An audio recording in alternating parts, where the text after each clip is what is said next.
Hi, Todd Durgan, part of the Dave Hebler Kenpo Karate Association. We're here for another session with Senior Grandmaster Dave Hebler to talk about some of the adventures and various things that happened and that he got to experience throughout his life in Kenpo with Mr. Parker and other various probably more famous people. All right, so let's talk about, if you wouldn't mind, in one of the other clips you had briefly mentioned that Mr. James Grandmaster, I guess he's Grandmaster James Ibrao, he's developed his own. He's got a 5-form system now, but that he was actually gave you your first lesson in Kenpo. Yeah. Would you care to tell us the story? Yeah. Jimmy gave me my very first real Kenpo lesson. I did, previous to that, 2 days previous to that, went out on the mats with Ed Parker and he showed me some stuff, but it was not really a lesson.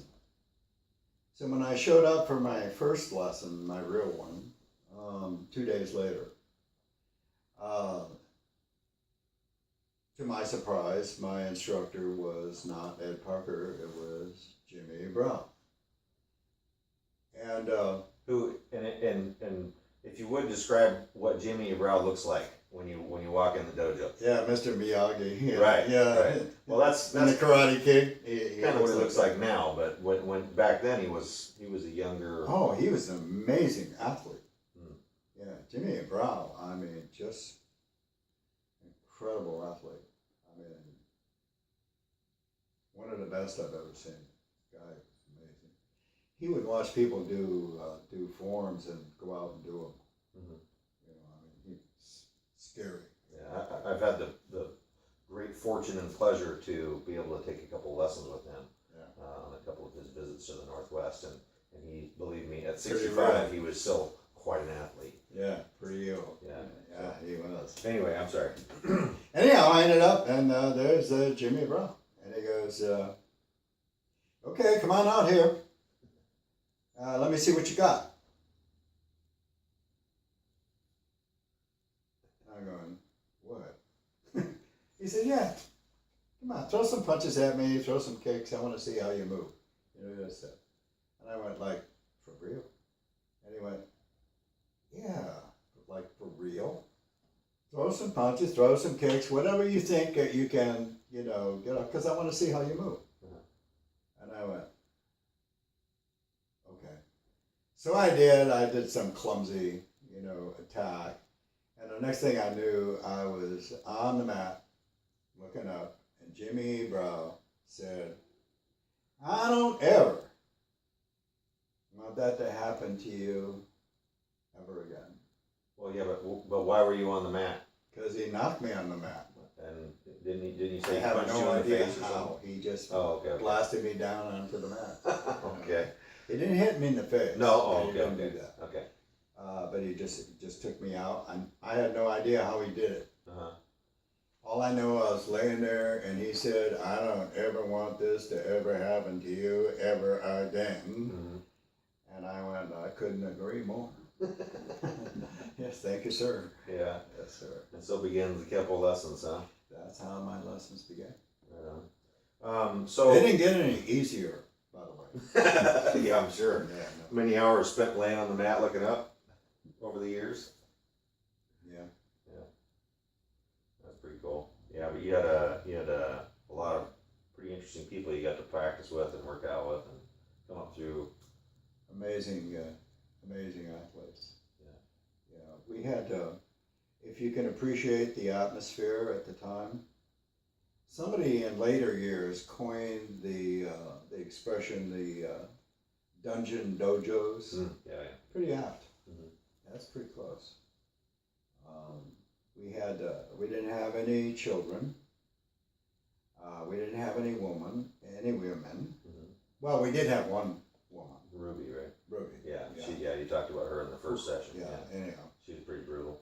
Shoot. I saw somebody had posted a picture of her at the internationals that you were talking about. Yeah. I'm gonna try and find that and put that in that clip. But Yeah. so no women, no children, just men. Yep. Dungeon originally the ranking structure started out, it was like white belt, brown belt, and black belt.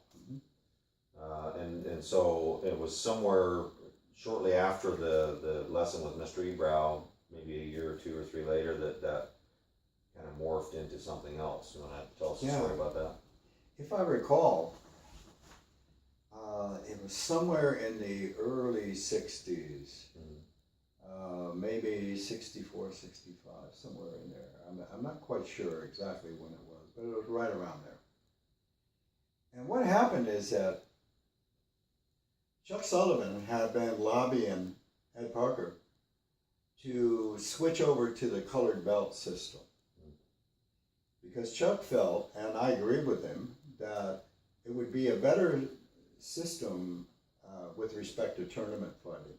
All right. It'd be a little bit more fair. Yeah, more separation. Yeah, more separation. Yeah, it's fair. And the old man was just like, no. Yeah, that's a good idea, thank you, no. Yeah, but it's really a good, no. You know what I mean? No. Right. Until the day there was a meeting between Ed Parker, myself, and Tom Connor. Now, for those of you who don't know who Tom Connor is, without going through a whole litany of stuff, when Tracy started his own system, it was called Traco. Tracy Connor. Right. Now, in later years, and I've seen this, the Tracys have, laid claim to the creation of the colored belt system. And other Kenpo folks have just gone, yeah, bullshit. That's not true. That's a bunch of crap. But it is true. And I'll tell you how it happened. At this meeting, Ed Parker was still resistant about the colored belt system until Tom Connor explained to Ed Parker that you can charge more money for a course of instruction than you can for a period of time. Right. And with that, the deal was struck. And I remember the very first one. We didn't have yellow belt in those days. It was the orange belt course, $95 down, $10 a week for 40 weeks. 40 techniques. Oh, yeah. 40 weeks. So to technique orange a week. belt. Technique a week, basically. Yeah. Okay. Now, that was pretty darn good money in those days when you consider Ed Parker charged $20 for the first month, $15 for the second month, and $10 a month thereafter. Wow. Now he's talking about a program where he's going to get $10 a week Right. thereafter. Good deal. Right. Done deal. Right then and there. Boom. So Then he found out that you could also take those techniques and put them in written format and sell all kinds of manuals. Right. And literally, that's true. Oh, yeah. And it was true. So with that act, the color belt system got introduced to the Kenpo world, or the Ed Parker Kenpo Right. world, and the curriculum got written in stone. And, when Ed Parker talked about he never wanted to see his art traditionalized, he really meant that. And then he turned around and traditionalized it himself. Perpetuated the own. That's how he did, and that's how it happened. Yeah. So the orange belt thing, I know I heard the other day in one of our conversations, you said that there was a mix-up, and they ended up with 1,000 orange belts or something, which kind of was a little bit of a prefix or prelude to what you just told me. Yeah, I think as I remember correctly, and you'll have to ask Al Tracy about this, that confirm it, but as I recall, Al had ordered a bunch of red belts, I think. Something like that. Yeah, some red belts. Uh-huh. And he had gotten in like 1,000 red belts, but they weren't red, they were orange. Oh. Right. Ta-da. What are you gonna do with them? Yeah, right. And from there, however it happened, you know, he figured out how to integrate all of that. And Al Tracy was pretty much what people don't understand about Al and Jim Tracy and Tom Connor is that they created the largest and most successful Kenpo organization in the world. I mean, they really did. Right. The manualization part, you know, from how to operate a school with the junioring program and that whole thing, I mean, they created all of that, along with the proper forms, you know, the whole thing. I mean, it was like a really packaged deal, and it was superb. It was very successful. Oh, you bet. Worldwide. You bet. Yeah. So, And nowadays we have schools like USSD's, The Ultimate, who follow pretty much the same type of program where they're selling those privates and yeah.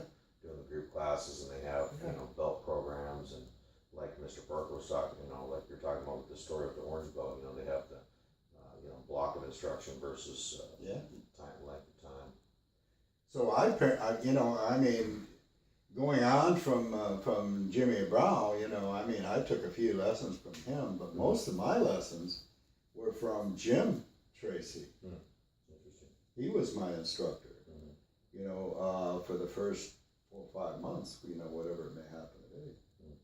Ed Parker didn't teach many of the classes. He taught the some of the advanced classes, and he taught his instructors. Right. And that's something that now you know is kind of been built into the successful commercial models, is where you know you keep the head master, so to speak, away from all of the smaller, you know, teaching all of the mass classes, and you have him teaching the teachers. Yeah.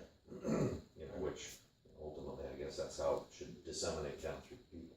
Yeah. Well, if you think in simple terms of how a studio is constructed, you know, there are elements there. You know, there's the business part, there's the advertising part, there's the teaching part, there's the material. I mean, there's just, you know, a lot of categories. If you as one person think that you can fill all those shoes simultaneously, you're in for a real rude awakening. Right. You know, it takes a team, you know, to be able to have a successful operation, you know, in a school. And that's literally true today, and maybe even more true today than it was back then. Right. Excellent. Any other words you'd like to say? Yeah. I thank you very much for your time. It's been a learning experience. My pleasure. It's been a great weekend too. Okay, thanks, Don. So next time, I don't know who will be doing the interview, but we look forward to seeing more. Stay tuned to our Kenpo Legacy YouTube channel, and we'll have more with Senior Grandmaster Dave Hebler.